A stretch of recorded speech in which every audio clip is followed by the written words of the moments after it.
Hola, ¿cómo están? En este video vamos a tratar de entender un poquito de qué se trata esto del lenguaje algebraico. Así que vamos a trabajar con algunos ejemplos. En primer lugar, lo que nosotros necesitamos entender es que cuando hablamos de un lenguaje algebraico, generalmente nos estamos refiriendo a una manera simbólica de expresar algo o alguna cantidad o algún número que es general, es decir, de alguna situación en particular lo queremos generalizar. Una vez que nosotros tenemos identificado esa cantidad con alguna letra, ese número con alguna letra, podemos expresar distintas operaciones también con símbolos. Por ejemplo, si queremos hablar de la suma de dos números, podemos decir la suma de A y A y B se refiere a dos cantidades cualquiera, dos cantidades determinadas.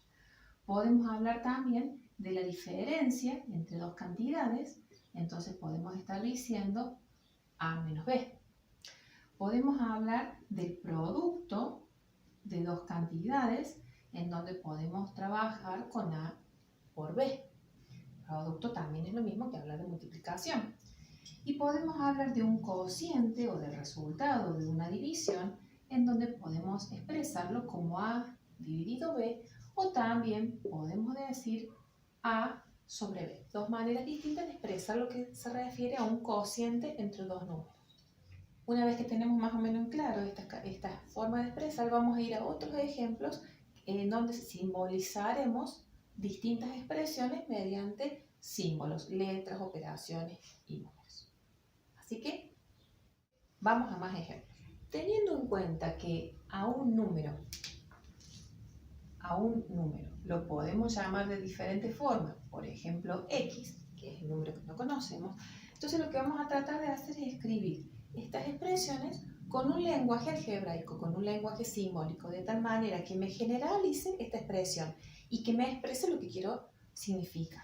Entonces, por ejemplo, si nosotros tenemos el doble de un número, sería en este caso el doble de x. Hablar del doble de un número se nos viene a la cabeza de decir, tenemos que multiplicar ese número por 2. Estamos hablando del doble, entonces la forma simbólica que puedo expresar el doble de un número sería multiplicando ese número por 2. Y así vamos a obtener el doble de ese número x que nosotros simbolizamos con esa letra.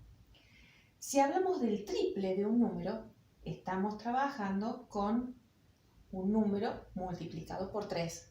Entonces, el triple de un número sería 3 por x, es decir, al número que nosotros estamos trabajando, con el número que estamos trabajando, lo estamos multiplicando por 3 y así vamos a obtener el triple.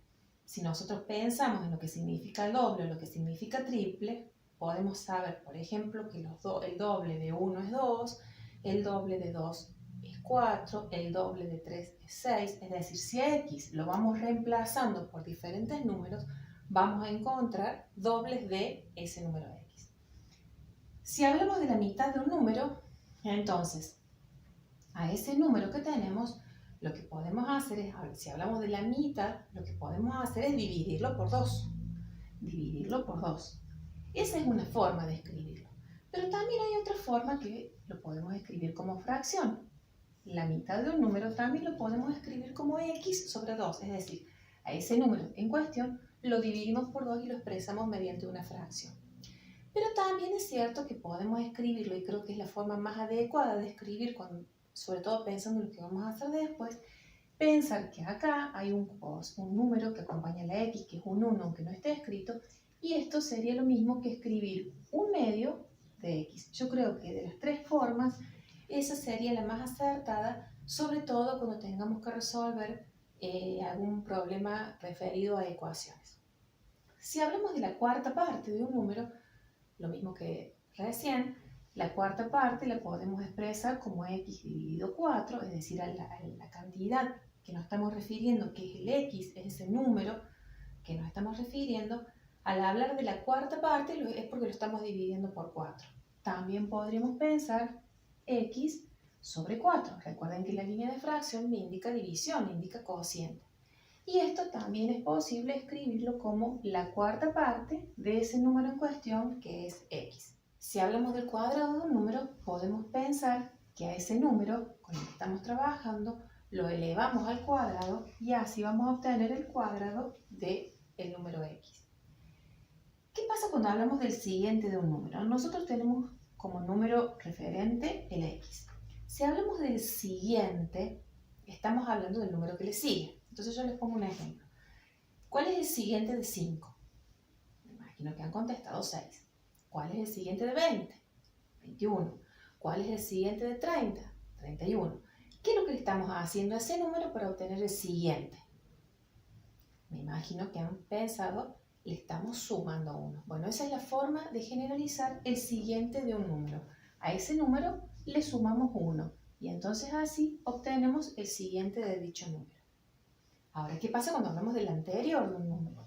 Si nosotros tenemos un número, por ejemplo, número 18, ¿cuál es el anterior? 17. ¿Cuál es el anterior a 20? 19. ¿Qué es lo que le hacemos al número para obtener el anterior? Me imagino que han pensado bien y que me tienen que haber respondido que al número se le resta 1. Entonces, simbolizar el siguiente de un número lo podemos hacer como al número sumándole 1. Si queremos simbolizar el anterior del número, al número dado le restamos 1. Y así podemos hablar de diferentes maneras, igual que en otros casos, de diferentes maneras de representar algo que está expresado en un lenguaje coloquial. Seguimos con más ejemplos. Si queremos representar con lenguaje algebraico un número par, podemos pensar que todos los números pares son números que son múltiplos de 2.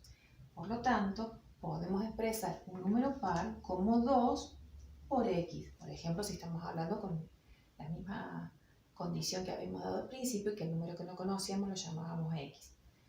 Un número múltiplo de 5, si nosotros pensamos en todos los números múltiplos de 5, todos aquellos se pueden obtener multiplicando 5 por cualquier número. Entonces, la forma de representar sería 5 por x. Un número múltiplo de 10, de la misma manera, podríamos decir que sería 10 por x. Cualquier número multiplicado por 10 me va a dar un múltiplo de 10. El consecutivo de un número es muy parecido a lo que hicimos hace un ratito, que sería el siguiente de un número. Si nosotros tenemos un número x, el consecutivo es lo mismo que decir el siguiente. Entonces, el consecutivo de un número podemos decir o expresarlo como x más 1. Ahora, si decimos un número aumentado en 5, un número aumentado en 5 quiere decir que a ese número le estamos sumando 5. Puede ser agregando 5, sumando 5 o aumentado en 5. Entonces, ese número lo podemos representar como x más 5. Un número disminuido en 7 lo podemos representar como a ese número le restamos 7. Estamos disminuyendo 7 unidades. Y acá, fíjense en lo que tenemos. La mitad de un número, eso ya lo habíamos hecho en los ejemplos anteriores, la mitad de un número lo podemos representar como un medio por x disminuido en 3. O sea que a esa cantidad, que es la mitad de un número, le restamos 3. Bien, me dejé para el final, para ponerlo acá al lado, cómo podemos representar un número impar, cómo lo podemos expresar. Si yo estuviese con ustedes y les pregunto cómo podemos representar un número impar, dejo unos segundos que piensen, quizás algunos de ustedes me contestarían, por ejemplo, 3 por x. Bueno, no sería la respuesta correcta. ¿Por qué? Porque si tenemos, por ejemplo, 3 por x, y ese número x lo reemplazamos por 2, 3 por 2 me estaría dando 6, por lo que no correspondería a un número impar. Hay una forma de nombrar o de representar un número impar que es basándose en cómo se obtiene un número par. Si un número par lo puedo obtener o representar algebraicamente mediante 2 por x, a un número impar lo voy a poder representar a partir del número par sumándole. Entonces, si tenemos que a un número par, que es 2x, le sumamos un 1, siempre si a un número par le sumamos un 1, vamos a obtener un número impar. También podríamos expresarlo como a un número par le restamos 1. También vamos a obtener un número impar.